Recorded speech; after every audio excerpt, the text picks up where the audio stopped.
And all of this was on expected lines. Candidates have held rallies. Voters have cast their ballots. Behind the scenes, the Pakistani army is pulling the strings. You've probably heard this a million times. The result will be announced later tonight or tomorrow. But we already know the name of the winner, and that is Nawaz Sharif. But how did the military make sure that Sharif wins? How did they rig the vote? A few days ago, a letter began doing the rounds in Pakistan. It was written by a local election officer. This was a letter of complaint.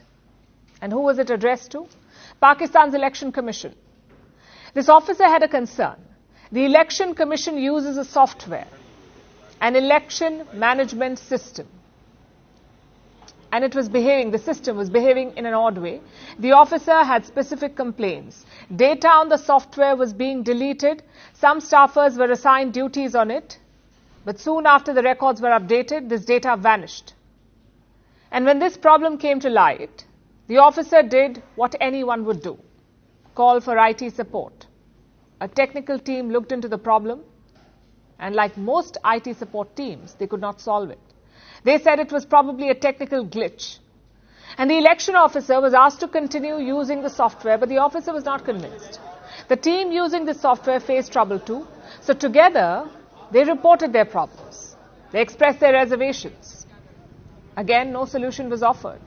The tech team asked the election officers to keep using the same faulty software. Finally, this officer decided to write a complaint letter. And we have a copy of the letter. In fact, let me read out a section of the letter to you and listen to this very carefully. This is what it says. This weakness of the system has created many issues and also raises a question mark on the reliability and validity of the tool or software.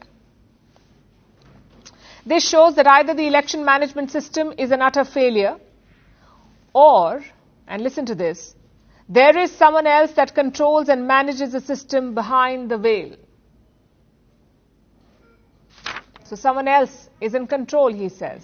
Or that's what he's suggesting. Who could be pulling the strings from behind?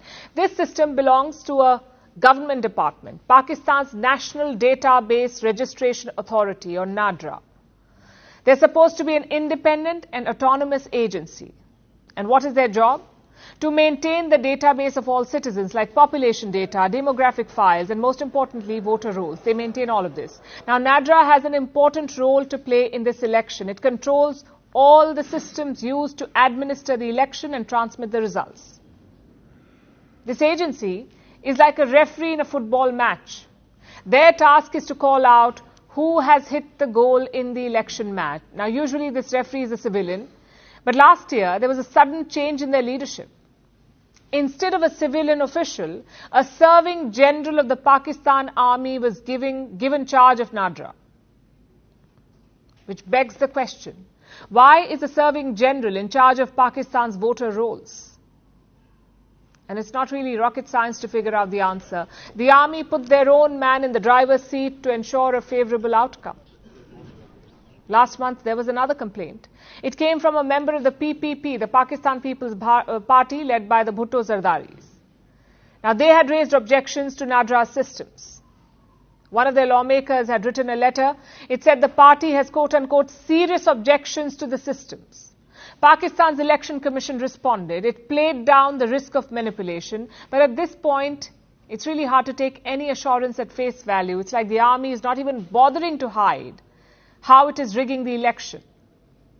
So from military coups to silent coups to brazen selection of prime ministers, this is how Pakistan's sham democracy has progressed under the army.